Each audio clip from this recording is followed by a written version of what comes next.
Well, hey there. Dean the Turkey Legster here, and we're here again on the Disney Countdown to Christmas 2023.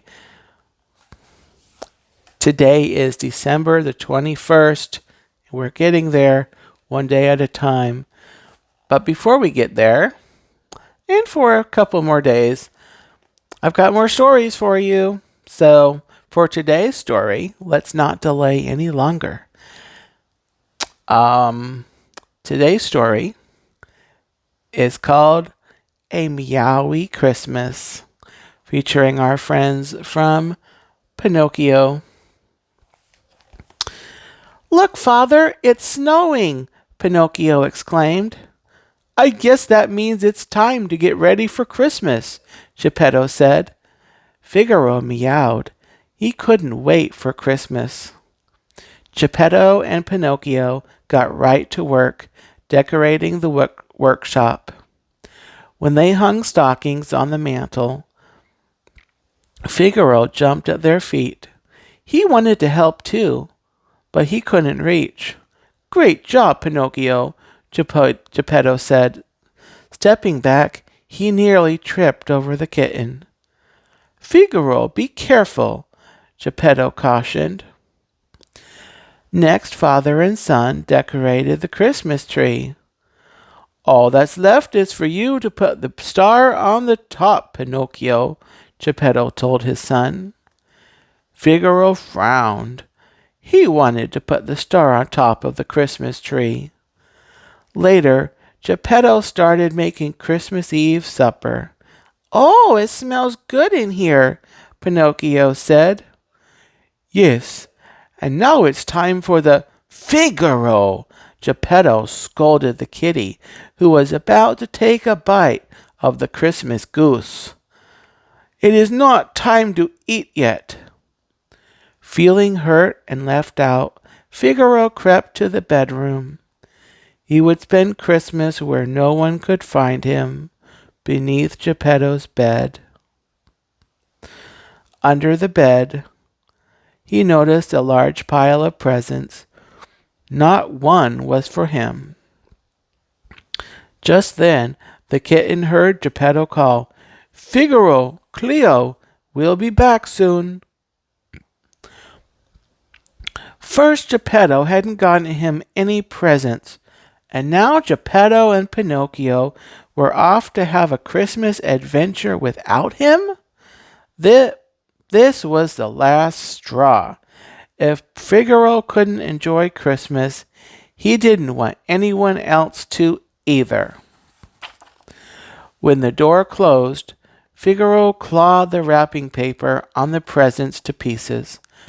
Then he leaped at the Christmas tree, knocking all the ornaments to the ground.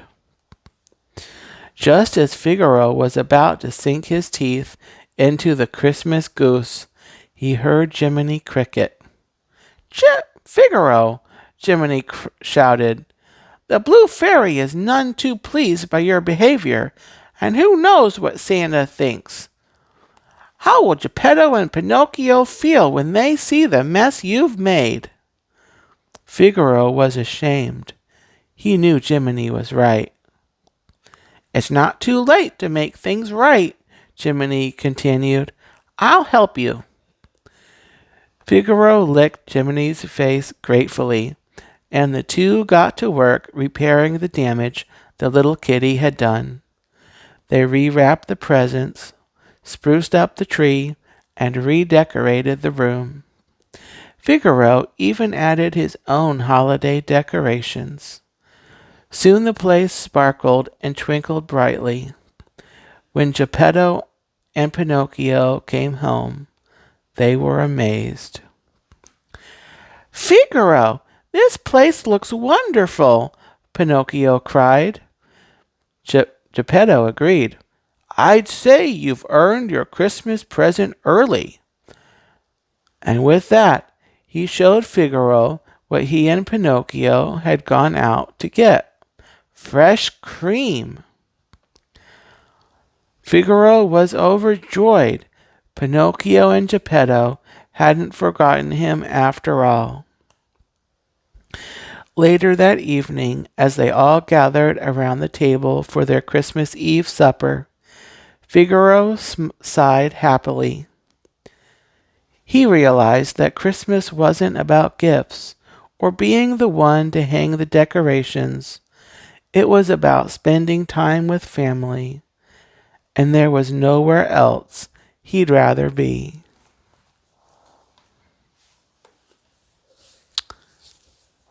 Well, and that's our story.